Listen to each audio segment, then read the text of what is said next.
नमस्कार, news India देख रहे हैं आप और आपके साथ मैं हूं अंशिका पाठक। बुलेटिन की शुरुआत करेंगे। सुबह के 9 बज चुके हैं और वक्त है इस वक्त की 3 बड़ी खबरों का। पहली खबर दिल्ली में बसों की खरीद फरोख्त में हुए कथित घोटाले का है, जिससे केजरीवाल सरकार पर एक बार फिर से आफत के बादल मंडरा रहे हैं। ये पूरा मामला क्या है, आगे विस्तार से आपको बताएंगे।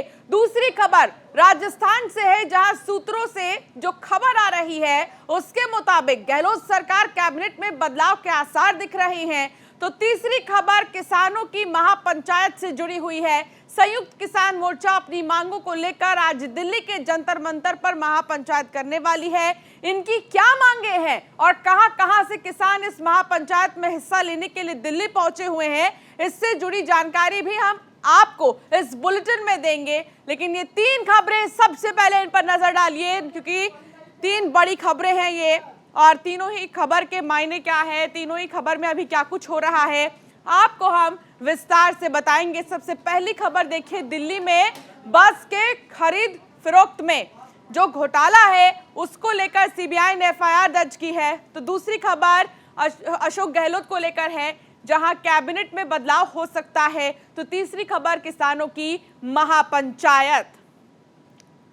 बात पहली खबर की करेंगे। केजरीवाल सरकार पर नई आफत आ गई है। सीबीआई ने बसों की खरीद फरोख्त को लेकर भ्रष्टाचार पर प्राथमिकी दर्ज की है। कहा जा रहा है कि दिल्ली परिवहन निगम ने बस खरीद के वार्षिक रखरखाव में अनियमितता बरती है और इसमें भ्रष्टाचार का मामला बनता है, जिसके बाद गृह मंत्रालय के आदेश के बाद सीबीआई ने प्राथमिकी दर्ज की है। मामला 1000 लो फ्लोर बसों की खरीद फरोख्त से जुड़ा हुआ है। इधर दिल्ली सरकार ने इन सभी आरोपों का खंडन किया है। तो पहली खबर केजरीवाल से जुड़ी, जहां केजरीवाल सरकार पर नई आफत आ गई है और लो फ्लोर बसों की खरीद में भ्रष्टाचार के आरोप लगे हैं। इसको लेकर आम आदमी पार्टी का कहना है कि ऐसा कुछ भी नहीं है। तो दूसरी तरफ सीबीआई ने एफआईआर दर्ज की है, अब इसको लेकर जांच पड़ताल होगी। तो सीबीआई ने कथित लो फ्लोर बस घोटाले मामले में एफआईआर दर्ज की है। बस घोटाले की पूरी जांच की जाएगी और अब एक नई मुसीबत दिल्ली सरकार पर। तो सीबीआई ने इस पूरे मामले में एफआईआर भी दर्ज कर दी है और ऐसे में देखना होगा कि आखिर किस तरीके से जांच पड़ताल होगी इस पूरे मामले की। लेकिन अब आपको ग्राफिक्स के जरिए बताते हैं कि आखिर ये पूरा मामला क्या है, खरीद फरोख्त को लेकर घोटाले के बाद कहां से सामने आई। तो देखिए, अभी नई आफत है, बसों की खरीद और रखरखाव में कथित भ्रष्टाचार का आरोप लगा है। इसके अलावा आपको बता दें कि इस नई आफत में क्या कुछ हुआ है। तो देखिए, दिल्ली सरकार पर लो फ्लोर बसों की खरीद में भ्रष्टाचार का आरोप लगा है और ऐसे में लगभग 1000 जो बसेस हैं उन पर कहा जा रहा है कि खरीद फरोख्त में घोटाला हुआ है। सीबीआई ने 1000 बसों की खरीद से जुड़े घोटाले में प्राथमिकी दर्ज की है, एफआईआर दर्ज कर दी गई है। अब इस पूरे मामले की जांच पड़ताल भी होगी। केंद्रीय गृह मंत्रालय के आदेश के बाद एफआईआर दर्ज की गई है। केंद्रीय गृह मंत्रालय ने आदेश जारी किया, तो ऐसे में कहा जा सकता है कि नई मुसीबत, एक नई आफत दिल्ली सरकार पर।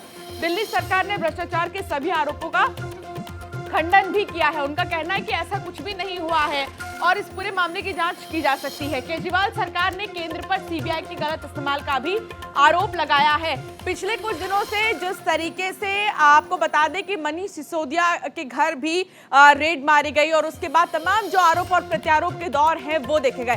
नमित त्यागी हमारे सहयोगी हमारे साथ जुड़ गए हैं। नमित, अब ये नई आफत क्या आ पड़ी है? बस के खरीद फरोख्त को लेकर भ्रष्टाचार के आरोप लग रहे हैं। इस पूरे मामले में अब तक क्या कुछ हुआ? देखिए, ये मामला दिल्ली के अंदर जो बजट सेशन चला था इस साल के शुरुआत में, उस दौरान ही मामला उठा था और बीजेपी के जो विधायक हैं विजेंद्र गुप्ता, उन्होंने डीटीसी की जो लो फ्लोर 1000 बसेस हैं उनमें कथित घोटाले का आरोप जो है वो आम आदमी पार्टी पर लगाया था। और उस दौरान दिल्ली के उपराज्यपाल थे अनिल बैजल, उनके द्वारा एक 3 सदस्यीय कमेटी का गठन किया गया था और 3 सदस्यीय कमेटी ने जो है अनिल बैजल को फिर रिपोर्ट सौंपी। तो उस रिपोर्ट के आधार पर ही सीबीआई जांच की जो मांग थी वो की गई थी। फिर ये मामला गृह मंत्रालय में भी गया था और अब गृह मंत्रालय के बाद जो है इस मामले की जांच सीबीआई ने शुरू की। हालांकि जांच अब से नहीं, अप्रैल के महीने से ही सीबीआई ने इस पूरे मामले में जांच शुरू कर रखी है। हालांकि जो शुरुआती जो प्रारंभिक जांच है वो अब दर्ज हुई, यानी कि प्रारंभिक जो एफआईआर है वो फिलहाल इस पूरे मामले में दर्ज हो गई। और इस पूरे मामले की जो घोटाला इसमें सामने आया है कि 1000 लो फ्लोर बसेस जो पिछले साल केजरीवाल सरकार ने खरीदी थी, उनके रखरखाव के लिए अनियमितताओं में जो घोटाला हुआ है, तकरीबन 5000 करोड़ के घोटाले का आरोप विजेंद्र गुप्ता ने लगाया था। हालांकि इन आरोपों में कितनी सच्चाई है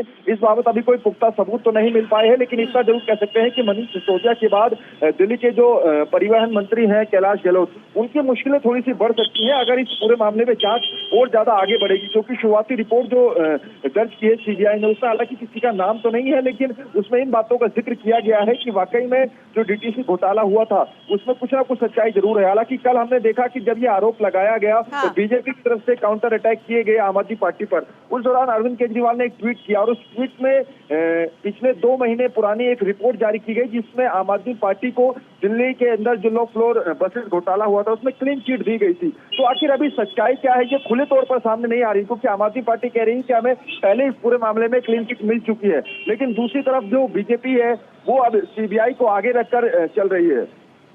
नमित, देखिए सबसे बड़ी बात यह है कि 1000 जो बसेस हैं, लो फ्लोर बसेस, उसके खरीद फरोख्त में घोटाले का मामला आया है। अब सवाल यह है कि जब खरीद फरोख्त होती है इन चीजों की, तो उस वक्त क्यों नहीं कोई ध्यान देता है? अचानक से ही नींद कैसे खुलती है लोगों की? देखिए बड़ा सवाल यही, क्योंकि जिस वक्त ये घोटाले होते हैं, अगर घोटाला हुआ भी है नहीं हुआ ये हम अपने चैनल की तरफ से नहीं कह रहे हैं, लेकिन जिस बात का जिक्र आपने किया कि जब किसी भी मामले के अंदर कोई घोटाले की खबर आती है तो वो तकरीबन 6 से 7 महीने या फिर 1 साल के बाद वो मामला उठाया जाता है। उस वक्त जिस दौरान ये घोटाले होते हैं उस दौरान ना ही बीजेपी इस मामले को उठाती है या फिर ना ही दूसरी ओर जो विपक्षी पार्टियां हैं वो उठाती हैं। हालांकि जिस बात का मैं पहले जिक्र कर रहा था कि बजट सेशन के दौरान इस मुद्दे को उठाया जरूर गया था और अनिल बैजल की तरफ से 3 सदस्यीय कमेटी भी बनाई गई थी, लेकिन कई ऐसी रिपोर्ट्स हैं जो कि अरविंद केजरीवाल ने आज ट्वीट किए हैं और आम आदमी पार्टी के भी ट्विटर हैंडल से ट्वीट की गई। उसमें कहा गया है कि हमें तो इस पूरे मामले में अप्रैल और मई के महीने में ही क्लीन चिट मिल गई थी। तो आने वाले 2 से 3 दिनों में तस्वीर भी क्लियर होगी कि क्या वाकई में वो जो रिपोर्ट्स का दावा आम आदमी पार्टी कर रही है क्लीन चिट जिसमें दिखाया जा रहा है, क्या वो सही है या फिर सीबीआई की तरफ से अभी भी जो जांच है वो जारी है, उसमें कितनी सच्चाई है। बहुत शुक्रिया नमित इस तमाम जानकारी के लिए।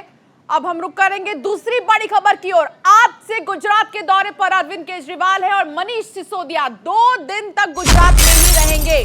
केजरीवाल दोपहर 1 बजे अहमदाबाद पहुंचेंगे। केजरीवाल सिसोदिया 1:30 बजे प्रेस कॉन्फ्रेंस करेंगे। सीएम केजरीवाल 3 बजे हिम्मतनगर जाएंगे और आपको बता दें कि यहां पर जनता से भी वो बातचीत करेंगे। रोजगार और शिक्षा को लेकर खासतौर पर जनसंवाद भी होगा। तो दोपहर 1 बजे अहमदाबाद पहुंचेंगे अरविंद केजरीवाल और मनीष सिसोदिया। यहां पर कार्यक्रम है। सबसे बड़ी बात, लगातार अरविंद केजरीवाल गारंटी दे रहे हैं गुजरात की जनता को और आज भी एक अहम गारंटी वो दे सकते हैं। तो दोपहर 1 बजे अहमदाबाद पहुंचेंगे केजरीवाल सिसोदिया, 1:30 बजे प्रेस कॉन्फ्रेंस करेंगे। प्रेस कॉन्फ्रेंस कई मायने में खास और महत्वपूर्ण है क्योंकि कई ऐसे मुद्दे हैं जो मौजूदा समय में चल रहे हैं और इसको लेकर प्रेस कॉन्फ्रेंस होगी।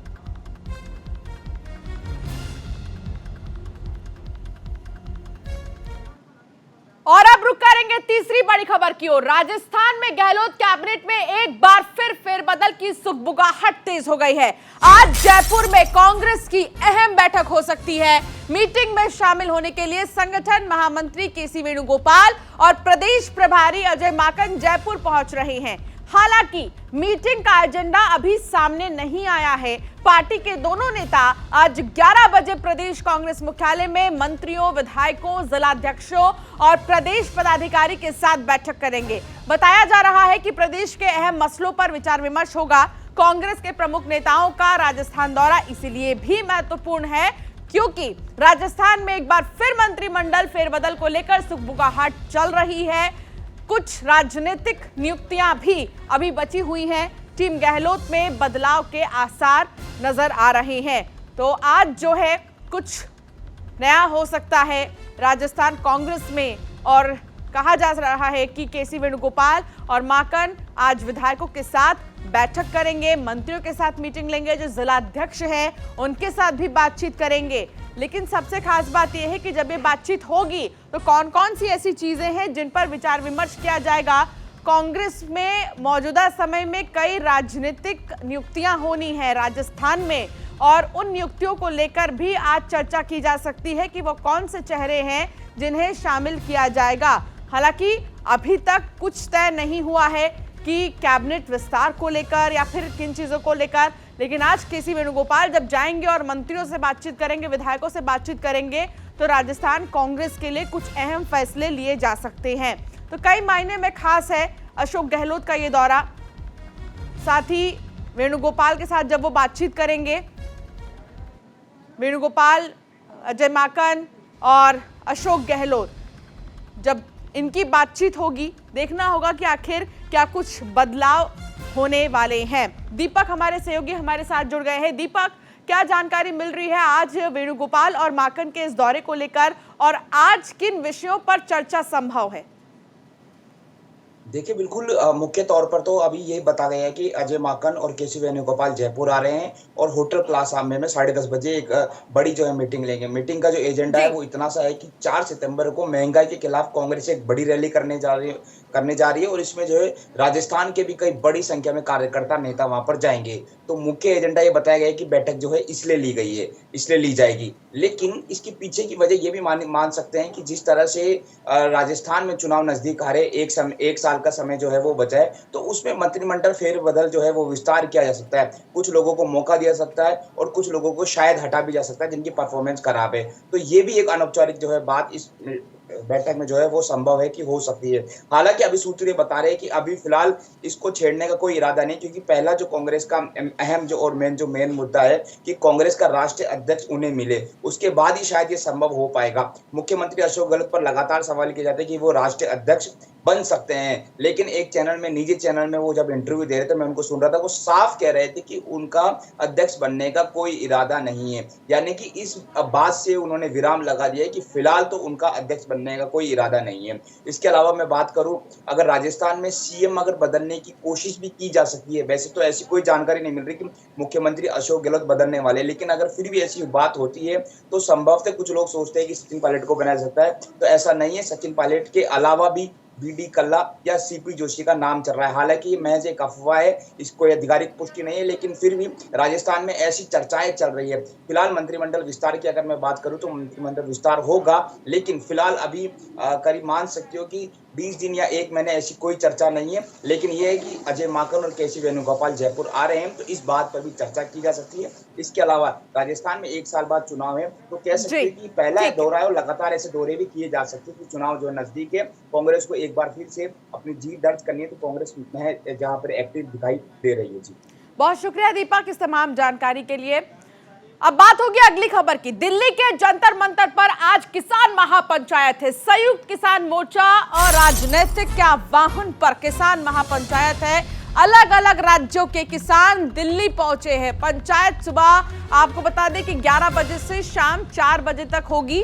अपनी मांगों को लेकर किसानों की यह महापंचायत है। महापंचायत के बाद राष्ट्रपति को ज्ञापन भी सौंपने की जो तैयारी है वो की जाएगी। जंतर मंतर इलाके में सुरक्षा के कड़े इंतजाम किए गए हैं। टिकरी बॉर्डर पर भी बैरिकेड लगाए गए हैं। किसानों की 9 मांगे हैं और इन 9 मांगों को लेकर किसान जो हैं महापंचायत का आयोजन कर रहे हैं। जंतर मंतर पर तमाम जो किसान हैं अलग अलग जगहों से आएंगे और हिस्सा लेंगे इस महापंचायत में। तो पंचायत के बाद राष्ट्रपति को ज्ञापन भी सौंपा जाएगा। लेकिन सबसे महत्वपूर्ण बात है कि किसान से अगर देखें किन चीजों को लेकर सबसे पहले डिमांड करते हैं, ये भी बड़ी बात है, क्योंकि अलग अलग राज्यों से किसान पहुंच रहे हैं और किसानों की कुछ मांगे हैं। इससे पहले भी जब किसानों को देखा गया अपनी मांगों को लेकर जब वो प्रदर्शन कर रहे थे और लंबे समय तक वो बॉर्डर पर ही बैठे थे, लेकिन आज जंतर मंतर पर जो किसान महापंचायत का आयोजन किया जाएगा। ये कितने लंबे वक्त के लिए रहेगा ये भी देखने वाली बात होगी। चलिए आइए आपको बताते हैं कि अब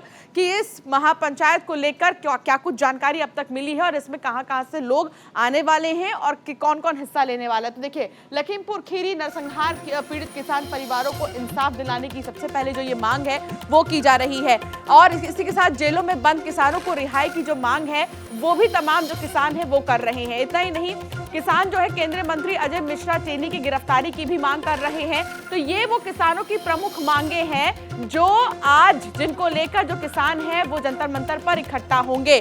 और ऐसे में देखिए कुछ चीजों को लेकर और भी ज्यादा किसान जो है जंतर मंतर पर आएंगे। देश के सभी किसानों को कर्ज मुक्त करने की जो मांग है वो किसानों की लंबे समय से उठ रही है। इसको लेकर भी बिजली बिल 2022 को रद्द करने की भी मांग उठ रही है और इसको लेकर भी आज जो किसान है जंतर मंतर पर इकट्ठा होंगे। गन्ने का समर्थन मूल्य बढ़ाने और बकाया राशि का तत्काल भुगतान करने को लेकर भी किसानों की जो मांग है वो उठ रही है और इसको लेकर भी वो आज जो है जंतर मंतर पर इकट्ठा होंगे। WTO से बाहर आए और सभी मुक्त व्यापार को लेकर भी इनकी मांगे हैं। किसान आंदोलन के दौरान दर्ज सभी मुकदमे वापस लिए जाएं, ये भी उनका कहना है। कि आपको याद होगा किसान आंदोलन जो लंबे समय तक चला था, PMFBY के तहत किसानों के बकाया मुआवजे का तत्काल भुगतान भी किया जाए, ये भी उनकी प्रमुख मांगों में से एक है। अग्निपथ योजना की वापसी जो कि सबसे बड़ी बात है, अग्निपथ योजना की वापसी को लेकर लगातार जो किसान हैं वो भी सामने आ रहे हैं। हमारे साथ हमारे सहयोगी हैं अंसारी। अंसारी, अभी मौजूदा समय में क्या कुछ जानकारी मिली है? जंतर मंतर पर तमाम जो किसान है वो इकट्ठा होंगे अपनी मांगों को लेकर। वो मांगे क्या है ये भी हमने बता दिया, लेकिन सवाल ये है कि कहां से आएंगे किसान?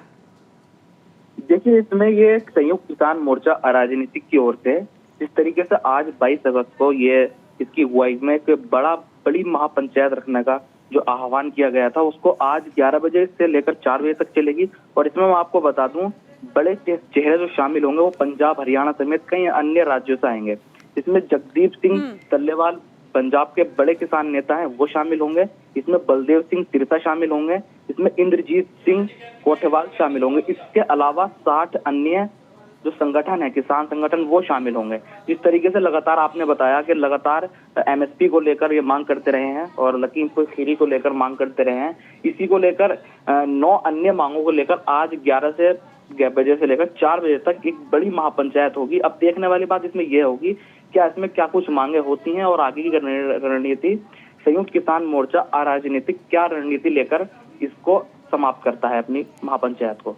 अजहान, पिछले कुछ समय में भी हमने देखा था जब किसान अपनी मांगों को लेकर सड़कों पर उतरे थे, कई बॉर्डर्स उन्होंने जाम कर दिए थे। ऐसे में बहुत लंबा प्रदर्शन उनका चला था जब MSP और तमाम चीज़ों की जब मांगे आई थी, जब कानून 3 कृषि कानून लेकर आया गया था, उस वक्त भी किसानों का गुस्सा देखा गया था। लेकिन आज जो ये महापंचायत होनी है, ये कब तक इसी तरह करते रहेंगे किसान? देखिए, किसानों की अगर बात करें तो इसमें जो नेता हैं वो साफ तौर से ये कहते हैं कि भाई जब तक हमारी मांगों को पूरा नहीं किया जाएगा तब तक हम ऐसे ही संघर्ष अपना जारी रखेंगे। और लगातार जो पिछले कई महीनों नहीं, पिछले 2 साल से ही अपनी मांगों को रख रहे हैं, जिसको लेकर आज भी इन्होंने एक बड़ी पंचायत का आह्वान किया है। अगर बात करें तो इसमें जो मांगे रहेंगी, इनकी मांगे, इसमें मेन प्रमुख मांगे, एक नई मांगों को भी इसमें ऐड किया गया है। इसमें भारत WTO से बाहर आए और सभी मुक्त व्यापार समझौतों को रद्द किया जाए, एक नई मांग इसमें देखने को हमें मिली है। इसमें से WTO को भारत से बाहर निकालने का इन्होंने इसमें मांग की गई है। दूसरी ओर जिस तरीके से आपने कहा कि लंबे समय से किसान आंदोलन करते रहे हैं, ये बिल्कुल ठीक बात है, लेकिन किसान जब तक ये आंदोलन करते रहेंगे तब तक उनकी मांगों को नहीं सुना जाता और उस पर कोई एक्शन नहीं लिया जाता। बहुत शुक्रिया अजहान इस तमाम जानकारी के लिए। और चलिए इस बीच आपको सुनाते आखिर राकेश टिकैत का क्या कुछ कहना है।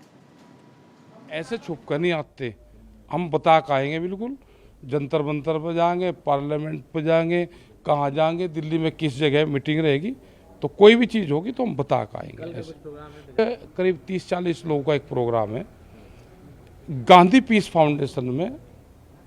धवले जी हैं, उन्होंने एक बुक लिखी आंदोलन के ऊपर, उसका विमोचन है कल, तो करीब 30-35 लोग उसमें रहेंगे, तो उसमें हम कल जाएंगे। और कोई विशेष किसान ना, हमारा कोई प्रोग्राम दिल्ली में 22 तारीख का नहीं है। अभी टिकैत साहब जिस तरीके से आज जो त्यागी समाज के लोग हैं उनकी बैठक थी, हाँ। पूरा मामला आपको पता ही होगा। हाँ, किस पता। तरीके से देखते हैं आप पूरे जो नोएडा में पूरा मामला हुआ? भाई पंचायत तो कोई भी आदमी कर सके। त्यागी समाज और दूसरे और लोग थे, वो खाली एक समाज की मीटिंग नहीं थी, उसमें बड़ी संख्या में लोग गांव से आए। उनको ये लगा कि इतनी चीज पे इतना बड़ा किसी आदमी को प्रेशर करना वो गलत है, उनके बच्चों को बीबी को थाने में बैठाना वो गलत है, और इतने मामलों में समझौते होते हैं गांवों में। तो गांवों में इससे भी बड़े बड़े घटनाएं हो रही, उसके केस रजिस्टर नहीं होते। यहाँ पे 25,000 का इनाम। तो वहीं आज भोपाल में केंद्रीय गृह मंत्री अमित शाह मध्य क्षेत्रीय परिषद की बैठक की अध्यक्षता करेंगे। नक्सलवाद, साइबर अपराध सहित कई मुद्दों पर चर्चा होगी। एमपी, छत्तीसगढ़, यूपी, उत्तराखंड शामिल होंगे।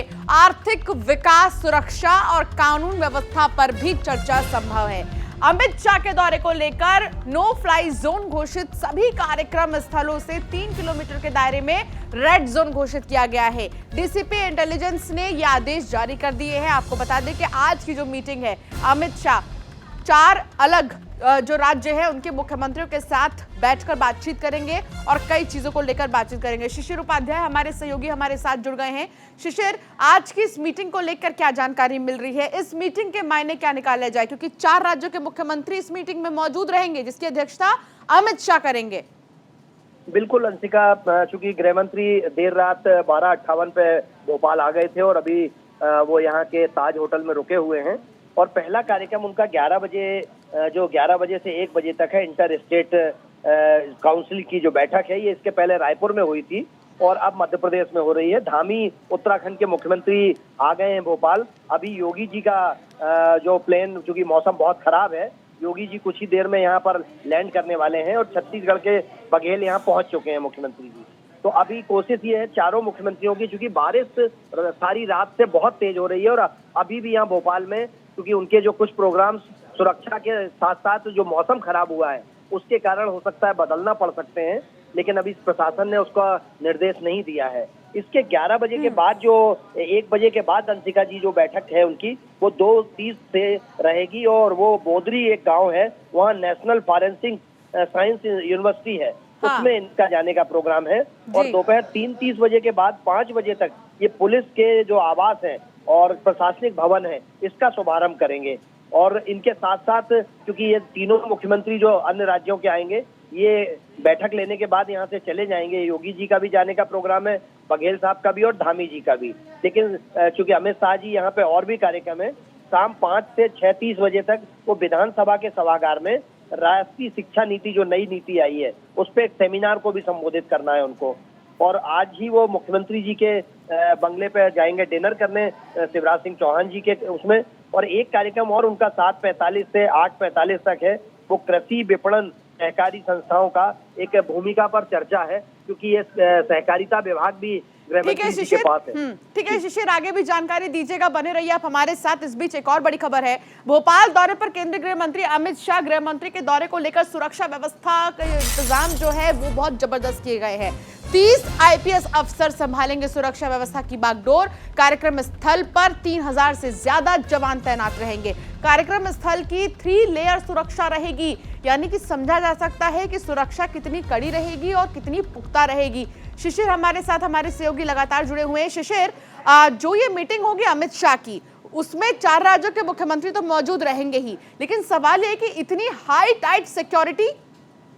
बिल्कुल अंशिका, चूंकि ये 30 से ज्यादा आईपीएस अधिकारी 3 दिन से लगातार वो जिस रूट पे जाएंगे उस चप्पे चप्पे पर उसकी निगरानी की जा रही है। 10 किलोमीटर की दूरी पर उनको बंद कर दिए गए हैं, रास्ते अभी से बंद कर दिए गए हैं। कल रात से ही जहां होटल ताज में रुके हैं, उसके बाद उनके जो 5 कार्यक्रम हैं, उन 5 कार्यक्रमों में 3000 से ज्यादा पुलिस जवान की भारी बारिश हो रही है। उसके बाद भी डॉग स्क्वाड, जो बम डिस्पोजल स्क्वाड है, वो जांच कर रहा है। और चूंकि गृह मंत्री जी की ऊपर कई बार ऐसा रहा है कि गृह मंत्री जी की सुरक्षा में कोई चूक ना हो जाए, इसलिए मध्य प्रदेश सरकार और दिल्ली से आई जो स्पेशल टीम है, वो पूरी कोशिश कर रही है कि कहीं कोई चूक की गुंजाइश ना बचे। अंशिका, बहुत शुक्रिया शिशिर, विस्तार से बताने के लिए, तमाम जानकारी साझा करने के लिए।